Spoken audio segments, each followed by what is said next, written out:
You know, sometimes it seems like winter will never end, right? But despite two huge storms we had and that cold snap just last week, it's already time to think about spring. Today, Michael Schwartz takes us to Genesee County, where maple syrup season off to a pretty early start.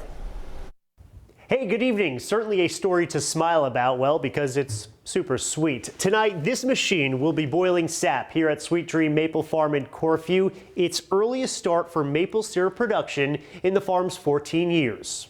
At Sweet Dream Maple Farm in Corfu, owner Al Stein is ready to make maple syrup for the first time this year, a few days earlier than usual. This year we've had lots of freezing nights and thawing days throughout the whole winter season, which Stein says has led to the early start, but it also depends on how prepared farmers are even through the freezing cold. And some people's sugar houses are prepared to be able to sustain that kind of operation throughout the winter.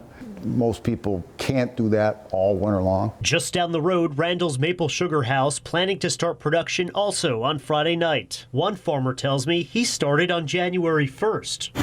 And Smith's Maple Farm began boiling on Monday due to readiness and the weather. Our industry needs freezing nights and thawing days to produce maple sap. After freezing in the trees, it has to be around 40 degrees for the sap to start flowing into the tubes to then be collected and brought into Sweet Dream's farm, and then up a ladder into this tank to then be sent down to be boiled. This evaporates the water out of the sap. Their cost of maple syrup has gone up slightly due to operating fees. Thanks, Mike. Yeah, thank you. But overall, it's back to business on the family-run farm. I like making maple syrup. I've made maple syrup when I was a kid, and I like it. A sweet start for Sweet Dream, where they'll make between 400 to 500 gallons of maple syrup this season, along with maple candy and maple cream. Michael Schwartz, 7 News, Corfu.